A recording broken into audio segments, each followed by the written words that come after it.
at that point you want to just start taking away little by little. You're not going to get a perfectly round hole. Don't assume you are, because you won't. If you do, it'll be purely by accident. So you just start snipping away, trying to make as close to a circle as you can.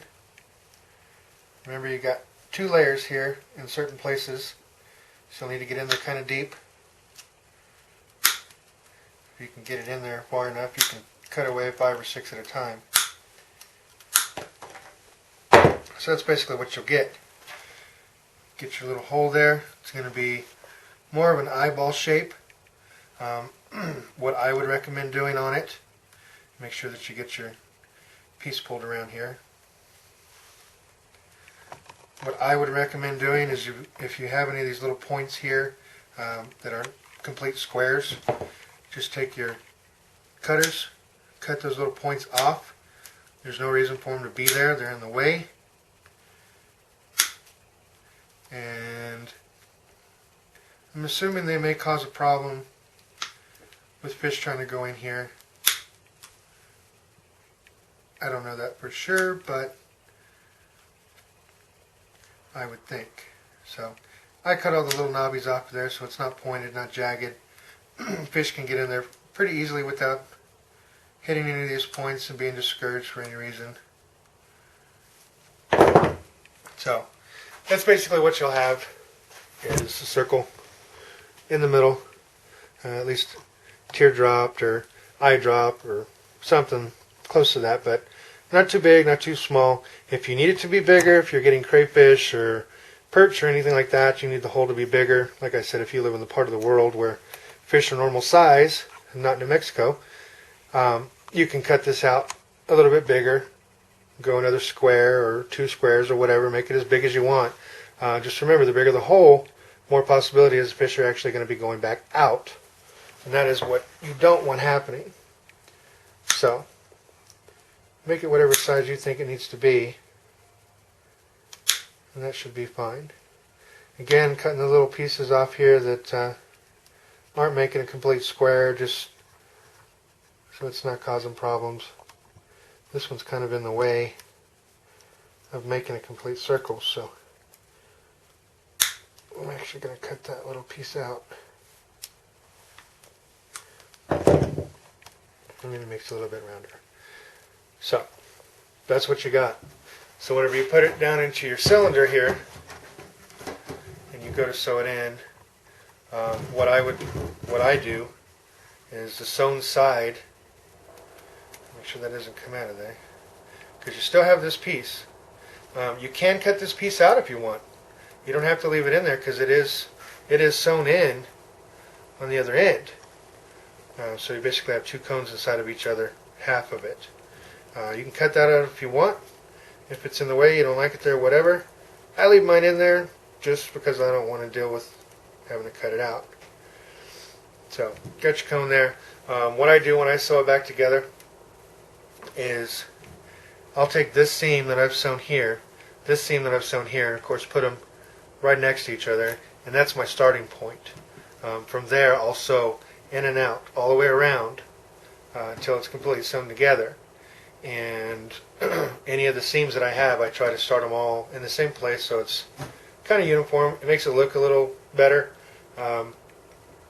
but that's just something I do. You don't have to, but that's what I do, and you know what they look like if you do, so that's your choices.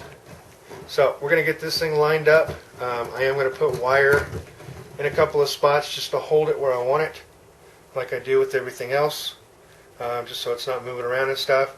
I may actually put another piece of wire on this one, on the other side here, so it quits moving around on me. Just makes things a little easier. But I will put a couple pieces of wire on it when I get it down inside there. Wire it, wire it, wire it, just so it doesn't move around, and then I'll start my sewing with my needle and thread. So that's where we'll be in just a minute, and I'll show you how to do that. Alright, so now what you should have is the top already sewn on. Basically just want to loop it all the way around each square You want to do the cone to the cylinder. Just loop it all the way around till you get back to the end. It doesn't have to be nice and pretty or anything, but everything's going to seam up right here on this side. You can see how I put the seam on the cone is conjunction with the one that's on the side. So you can do that. You don't have to. I would recommend it just so it looks a little more uniform. Again, like I do all my knots, when I get to the end, do my little loop. Got my little loop out here.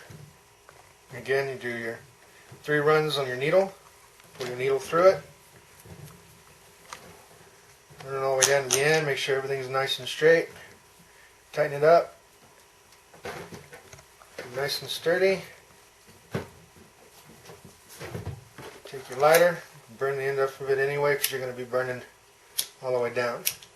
If you want, you can take the lighter and go around it kind of quickly so it kind of sets that nylon, makes it a little stronger, a little tougher, censors it down a little. Don't have to, but I like to do it. That's what you got there. Again, you got your hole in the center. I clipped off the inside just a little bit to make it a little rounder and don't have the little pointies going off of it. So that's what you've got on this side. You've got the other side to do now. Basically take that one, same exact thing, line it up with the other. What I didn't show you on the other one was I actually took the pieces of wire and roughly set it in where I wanted it to be, where I wanted it to stay. Didn't do that on camera because it can be a little tedious trying to get, just like that, trying to get everything lined up and set. So I'll actually get the wire set on here and then I'll come back and show you where I put the wire on just so you have a basic idea. Alright, so got the other side pinned down. It's not sewn in. I wouldn't recommend leaving it like this. Sewing it down is going to be the best route because you may have a part get pulled from moving it around or putting it down in the water. Something may pop up and the minnows can get back through there. So sewing it all the way around is going to be the best bet because that way you know it's sealed. Nothing can get out in the corners. Again, uniform with the seam. You can see that. All I've done is I've taken a wire, put it through, looped it back over, back down, and pinched it. One here, one here, one here, all the way around. That way it's set where I want it to be. It won't move after that point, and you can take your nylon string and start sewing it from here is where I usually start, so I can end up with a knot here as well, and then start sewing in and out as you go around. What I would recommend doing is if you have anything like this, because the bottom line is here, you've got extra over the top there. Before you ever start sewing it, go ahead and cut that off so it's nice and smooth along the top, because what that's going to do is it's going to let you know which ones aren't cut. You don't want to put your needle through and try to sew on an area that doesn't have a full square, or else it's not going to do you any good whatsoever. So if you got any that are overhanging like that, which you might, not always, but if you do, go ahead and cut those off beforehand. Get everything situated the way you want it. You can readjust it while you're sewing, and what you're going to want is a full square on the top that you can sew into. Of course, the outer squares are all going to be solid. They're solid all the way around. The inside of the cone, some of them are going to be open, some of them are going to be closed. You want to close one every single time, or else you're not going to be hooking onto anything when you go to put your string through it. So, we'll get that one sewed up real quick.